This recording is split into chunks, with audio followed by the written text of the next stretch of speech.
Halo Sobat Masisi, hari ini Masisi akan menceritakan kisah perjalanan hidup mantan penjual teh di stasiun yang kini menjadi Perdana Menteri India, siapa lagi kalau bukan Narendra Modi. Hidupnya berubah 180 derajat boleh jadi tepat menggambarkan kisah Narendra Damodar Das Modi. Kerabat menganggap Modi muda hanya seorang anak dari kota kecil di India, Fatnagar, negara bagian Gujarat, yang suka membantu sang ayah berjualan teh di stasiun kota setiap hari. Namun siapa sangka di umurnya yang ke-63 tahun, Modi dilantik menjadi Perdana Menteri India ke-14, orang nomor 1 di negaranya dengan perekonomian terbesar ke-7 pada tahun 2018 berdasarkan IMF. Guru sekolahnya menggambarkan sosok Modi sebagai siswa biasa-biasa saja, namun sangat terampil dalam berdebat. Modi dikenal kerap menghabiskan waktu dengan membaca di perpustakaan sekolah dan sangat tertarik dengan seni teater. Lahir pada tahun 1950, Modi pernah kabur dari rumah karena menolak dijodohkan dalam usia 17 tahun. Selama 2 tahun dia pernah berkeliling India sebelum melanjutkan pendidikan tinggi di Universitas Delhi mengambil jurusan ilmu politik. Dikutip dari situs resminya, darah politik Modi sudah terlihat sejak ia masih muda. Di usianya yang 8 tahun, Modi bergabung dengan Rashtriya Swayamsevak Sangh atau RRS, organisasi nasionalis Hindu yang berpengaruh di India. RRS menolak paham sekularisme dan menjunjung tinggi Hinduisme dalam konstitusi negara. Pada 1985, Modi bergabung dengan Partai Politik Nasionalis Hindu Bharatiya Janata Party atau BJP. Sejak itu, karir politik Modi terus merangkak naik hingga menjadi Dewan Eksekutif Nasional BJP pada 1991. 4 tahun kemudian, Modi bekerja di belakang layar untuk memenangkan BJP dalam pemilihan umum di Gujarat. Pada 2001, Modi memenangkan pemilihan Majelis Umum Gujarat dan menjadi Menteri Besar Gujarat selama 13 tahun. Kisah bagaimana Modi dari orang biasa menjadi Menteri Besar Gujarat diulas dalam situs resminya. Diceritakan, Modi sedang berada di pemakaman jurnalis yang menjadi korban kecelakaan pesawat.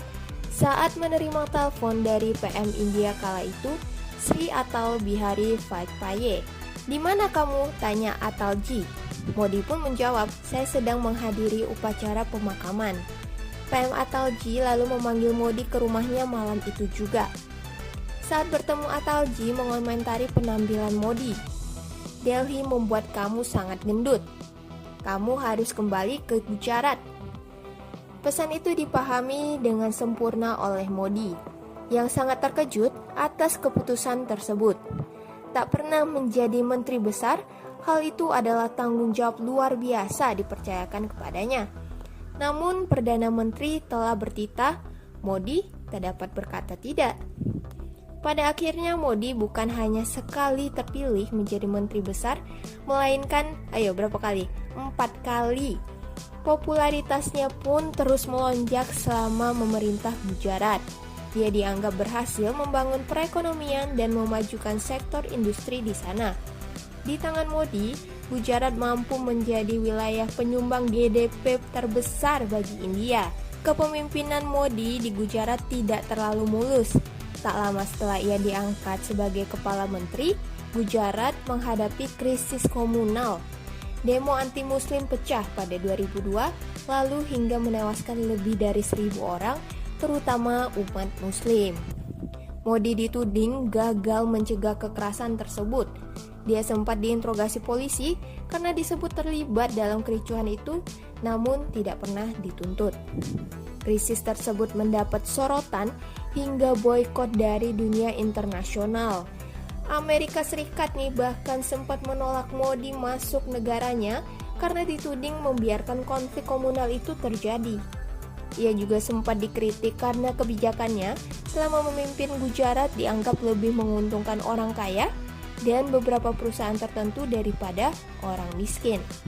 Namun, polarisasi agama dan kekerasan 2002 itu tampaknya malah meningkatkan prospek elektabilitasnya.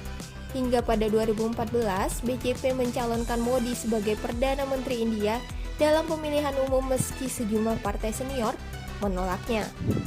Modi bersama BJP mampu meraup perhatian publik India dengan menjanjikan penguatan nasionalisme Hindu dan pembangunan ekonomi. Dia memfokuskan janji kampanyenya tentang pengentasan korupsi, peningkatan lapangan pekerjaan, pembangunan hingga kemiskinan. Dia mengklaim dirinya sebagai bapak pembangunan karena bisa menggenjot pertumbuhan ekonomi negara tanpa fokus pada salah satu sektor. Visi misi Modi tersebut cukup banyak menarik perhatian generasi muda di India. Popularitas Modi yang terus meningkat juga terbantu karena kinerja partai berkuasa di Kongres saat itu jeblok menghadapi situasi ekonomi negara yang memburuk. Dikutip Al Jazeera, selama kampanye, Modi bahkan sempat mengeluh tentang imigran ilegal dari Bangladesh yang terus masuk ke India dan meminta mereka pergi begitu BJP berkuasa. Modi memenangkan pemilu tahun 2014 lalu dengan raihan 31,34% suara atau 171 juta suara populer. Mengalahkan pesaingnya sekaligus anak mantan PM Rajiv Gandhi, Rahul Gandhi dari partai INC, dan Jayalalitha dari partai AIADMK. Tak hanya terkenal di dalam negeri, nama Modi pun cukup bergaung di luar negeri. Majalah Forbes menobatkannya sebagai orang ke-9 paling berkuasa di dunia pada 2018. Dan pada 2014 dia juga masuk dalam daftar 100 orang berpengaruh versi majalah Time. Ia bahkan dikenal memiliki kedekatan dengan sejumlah pemimpin negara besar, salah satunya mantan Presiden Amerika Serikat, Barack Obama. Tak hanya dilihat sebagai politikus, Modi juga dikenal sebagai pemimpin yang modis dan memperhatikan penampilan. Ya benar banget sih ya, penampilannya kakek Modi ini keren-keren banget sih. Ia senang mengenakan pakaian tradisional India dengan sentuhan modern di hampir setiap acara publik maupun kenegaraan yang ia datangi. Salah satunya di acara G20 kita bisa lihat sendiri ya.